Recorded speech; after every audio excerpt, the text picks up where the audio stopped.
And a good afternoon, folks. Stephen here once again. Now, in case you haven't noticed lately, the East Coast of the United States have been dealt with cold temperatures as of late. Which is why, for the most part, I haven't uploaded anything original on my channel, minus the public domain content. But today, that's about to change. My plan for tomorrow is to try to get everybody up to speed on NASCAR side of things. Especially since the Clash is going to be coming next weekend.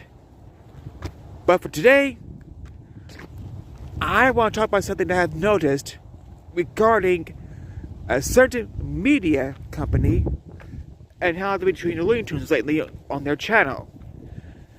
And Tom and Jerry to a degree as well. You see, and I know for the record, this is not the only channel they have, but this is the one I have noticed it on. So, various other Warner Bros. YouTube channels, for example, yeah, they'll get to this too. But my main focus is on classics, because this is where I notice the problem.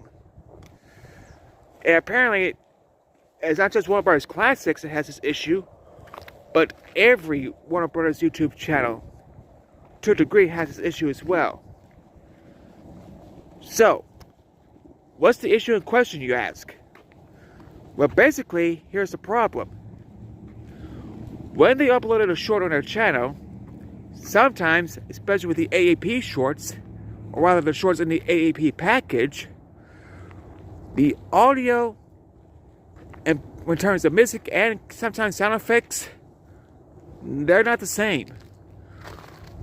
You hear echo effect, for example, when Daffy was singing back in Drafty Daffy.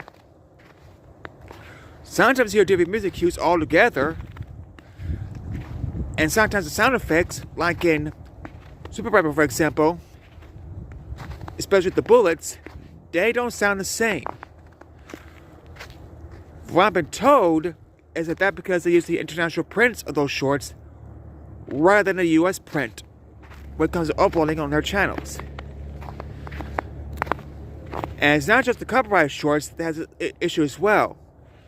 There's also the public domain shorts, like Falling Hair, that's also guilty of this as well, when it comes to the different music cues at times.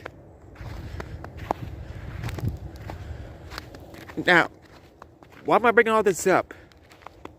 Last week, Warner Bros. Classics decided to get rid of all the Looney Tunes shorts they had on their channel up to that point. At least the ones they haven't got rid of yet. Earlier today, they decided to upload a compilation of Bugs Bunny shorts. Specifically, 4 of them. Baseball Bugs, Super Rapid, Falling Hair, and Devil May Hair. And while there's something wrong with Devil May Hair or Baseball Bugs, the problems with Super Rabbit and Falling Hair still remains. With the question of music change and sound effects, which again, I don't understand what Warner Bros. Was thinking when it comes to why not just put the US print of the short on their channel. And to answer the injury, with the Tom and Jerry content, apparently what they do there is in case of 2 shorts, Quiet Please and Mouse Troubles, for example, they have the Metrocolor versions of the short, even though supposedly the Technicolor version of the short are in one piece. Then you got the 2 CinemaScope shorts they had, called Motion Beach Tom and Barbecue Brawl, which they chose the restored pan and scan version of the short rather than the actual CinemaScope version of the short, which you can do nowadays almost, which you easy to put a letterbox onto YouTube. Why they don't do that, I don't know, but that's what I've noticed as well. But the biggest insult to Tom and Jerry was the night before Christmas, where they played the audio of a hilarious scene about a minute later compared to what the actual showed on the screen at that time. And that's on the majority of the short, mind you, not the entire short, because the intro, at least, and the last minute or so of the short itself is fine. But it's in between, it's the problem there.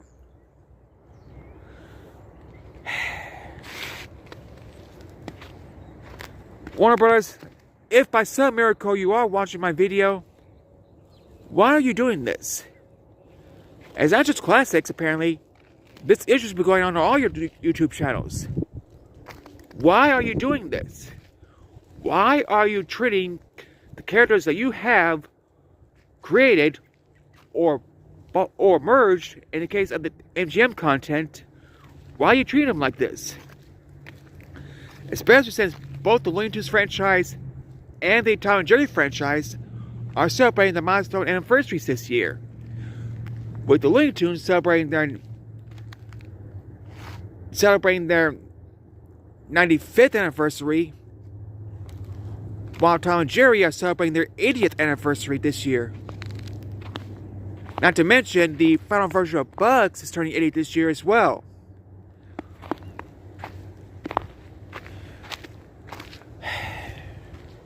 Do you honestly think that nobody cares about the Looney Tunes or Tom and Jerry anymore?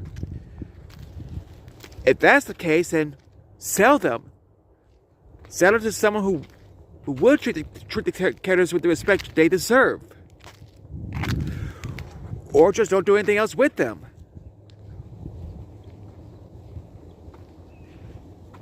If you don't think they're marketable anymore, sell them or stop making content with them. It's that simple. Because the way you treat these characters, especially the classic shorts these days, are despicable. Simply put, plain despicable. Now, if you're bleeding money still, again, why not sell your animation content to another studio?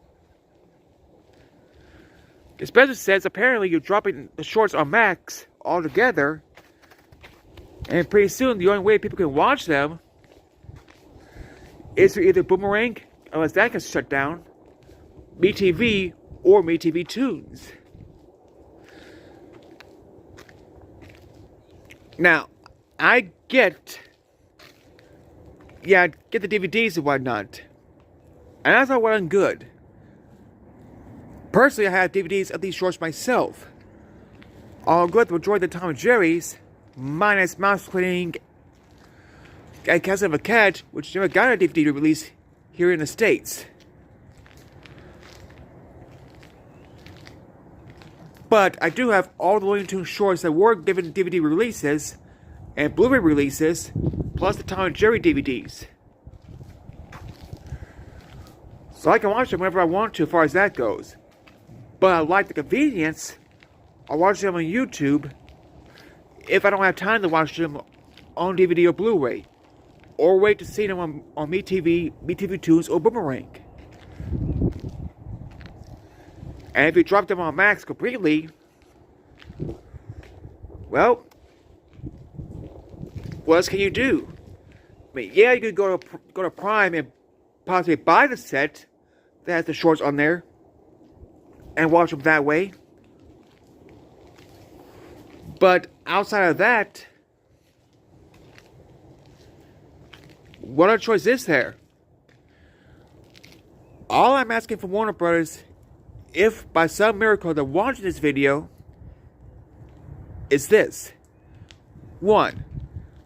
If you're going to put the shorts on your channel, regardless of which one, do not alter them in any way, shape, or form, whether it's the music or the sound effects, or both. 2,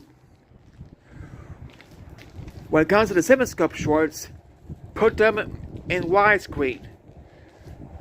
Now, I can stand the 4x3 format when it wasn't possible at the time. I get it. But this is the 2020s. Most people these days can see YouTube on their big screen TVs. And some people can put their cell phones on their side and watch it that way.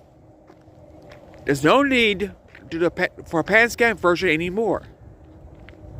That's just pointless. 3. And while I do appreciate this is just in case scenario. If you do put new shorts on your channel, don't censor them. Let the cartoons represent how they were at the time. If you want to put a disclaimer on it as well, by all means, put a disclaimer on it. But the stereotypes need to be there to show us in society what things were like at the time the short was released. Because removing the content, if you do, mind you, would be the same thing as saying that the questionable content in question no longer doesn't exist. And that to me is a crying shame if that happens. At least on your channel, that is. And don't get me wrong, when it comes to broadcast TV and whatnot, I get it. But as far as your YouTube channel goes, leave the shorts alone entirely. Don't alter them, censor them, or any way, shape, or form. Yes, we got the DVDs, the Blu-rays to watch as well. I get that. Now, I've been a fan of animation for decades, particularly the Warner Bros., MGM, and Disney content. Those are my 3 favorite studios. As a matter of fact, that's why I got Public Domain Shorts on my channel, to show my appreciation for the animated shorts. And that's not going to change anytime soon. But my point still stands, though, when it comes to what you guys are doing at Warner Brothers. And this is also a little friendly advice to all the other studios when it comes to how you treat YouTube. Look, I get it. You own the content. But please make it available for anybody to watch and try to convince YouTube not to post them for kids. Or put them on YouTube Kids. Or make it to a compilation. Some people just don't have time to see a compilation of shorts one after the other. They run out of time to see one short and leave it with that. And YouTube, if by some miracle you're seeing this, please don't mark these shorts as for kids. They're not just for kids. Now I get it. You want to protect the kids for comments that might be deemed inappropriate. I get it. That's where I agree with you regarding that rule. But at the same time, you're making it difficult for us older fans to comment about why we like the short and whatnot if you do this. So maybe find some sort of middle ground here by saying if you're under a certain age, you can't comment, but if you're above a certain age, you can comment. You know, try that.